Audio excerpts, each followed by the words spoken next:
Hello friend, this is Anil Lodhi. आज की इस वीडियो में हम पढ़ने वाले हैं class 10th NCERT dust of snow, जो वेरी फेमस पोयम है, रनाउंड जो पोएट हैं रॉबर्ट फ्रॉस्ट, जिनके द्वारा लिखी गई है। आज इस पोयम को हम पूरी एक्सप्लेन करने वाले हैं हिंदी में। क्या इस पोयम में कवि कहना चाहता है? आप सबको पता है कि कवि जो कविताएं लिखता है वो कवि लिखता कुछ और है, उसका भाव कुछ और निकलता है। तो आज हम क्लास 10th की डस्ट ऑफ स्नो वाली जो कविता है, बर्फ की धूल जो कविता है, उसको आज हम एक्सप्लेन करने वाले हैं। चलिए शुरू करते हैं। इसको लिखा गया है रॉबर्ट फ्रॉस्ट के द्वारा। डस्ट ऑफ स्नो, डस्ट मतलब होता है धूल, ऑफ मतलब की, और स्नो मीन्स बर्फ। स्नो मीन्स क्या होता है? बर्फ। पहली लाइन है the way a crow shook down on me. जिस प्रकार जैसे ही वह एक पेड़ के नीचे से निकलता है, the dust of snow from a hemlock tree. The way a crow, जैसे ही सूक डाउन ऑन मी मतलब उस पेड़ के ऊपर से उड़ता है वो पक्षी, crow. The dust of snow मतलब धूल, जो उसकी बर्फ की धूल होती है, फ्रॉम अ हेमलॉक ट्री। जो उस हेमलॉक ट्री मतलब होता है एक, यहाँ पर हेमलॉक ट्री का मतलब क्या है?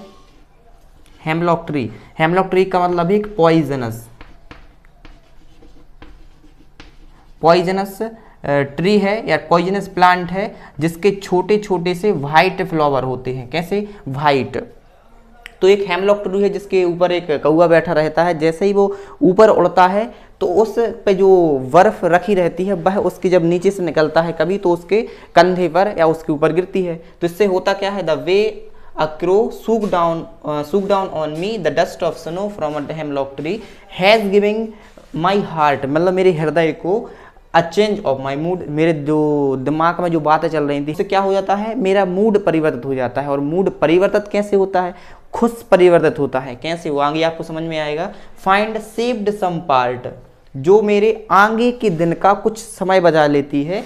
Of a day I had you, जिस समय में मैं उसको पश्चाताप की फीलिंग को सहने वाला था या सोचने वाला था। र्यूड मतलब होता है हेल्ड इन रिग्रेट। क्या होता है? Held in regret. Held in regret, regret मतलब होता है पश्चाताप होना, किसी चीज के बारे में सोचते रहना, उस पर विचार कंटिन्यूस करते रहना, उसको बोलते हैं र्यूड। तो कवि कहता है कि जैसे ही मैं किसी एक हेमलॉक ट्री, जो कि हम मानते हैं कि पॉइजनस ट्री होता है, लेकिन यहाँ पर कवि ने बताया है कि जैसा हम सोचते हैं वैसा नहीं होता है। यहाँ पर कौवा भी, जो क्रो होता है, उसको भी हम एक गलत सिंबल से ही मानते हैं, ब्लैक सिंबल से मानते हैं, लेकिन ऐसा नहीं है। वो बोलता है कि जिस प्रकार हम जैसे ही एक पेड़ के नीचे से निकलते हैं जो कि पॉइजनस ट्री होता है, उसके ऊपर कौवा बैठा रहता है। जैसे ही वो उसके नीचे से निकलता है, कौवा उड़ता है तो बर्फ उसके कुछ ठंडी ठंडी बर्फ उसके शरीर पर लगती है। तो उससे होता क्या है कि कवि का जो मूड है वो चेंज हो जाता है। और होता कैसे है? सैड टू हैप्पी, मतलब दुखी था उससे खुश में हो जाता है। आप बोलोगे सर आपको ये कैसे पता चला कि कवि का मूड, यहाँ पर तो कई लोग बोला है चेंज ऑफ मूड, कि कभी का मूड बदल जाता है। लेकिन क्यों हमने बोला कि सैड से हैप्पी? इसलिए बोला कि फाइंड सेव्ड सम पार्ट, क्योंकि वो अगले दिन का, उस दिन का कुछ समय बचा लेता है। कैसे? Of a day I had, समय में वह पुरानी बातें जो उसके साथ घटी होंगी उसके बारे में विचार करके पश्चाताप करने वाला था, रिग्रेट फील करने वाला था। अब वो उसको छोड़कर उसका मूड बदल जाता है, दुखी से वो खुश हो जाता है। तो इस प्रकार हमें समझाया गया है कि जैसा हम सोचते हैं वैसा नहीं होता है। बाकी जो भी चीज़ हमें बताई गई है, सिंबल बताए गए हैं, जरूरी नहीं वो वैसे ही हों। इस कविता के माध्यम से कवि यही कहना चाहता है। डस्ट ऑफ स्नो, बर्फ की धूल, रॉबर्ट फ्रॉस्ट के द्वारा लिखी गई है। यदि आपको ये पोयम समझ में आई है तो कमेंट करेंगे, तो हम फर्स्ट फ्लाइट की और पोयम को हम एक्सप्लेन करने का प्रयास करेंगे, और चैप्टर को भी।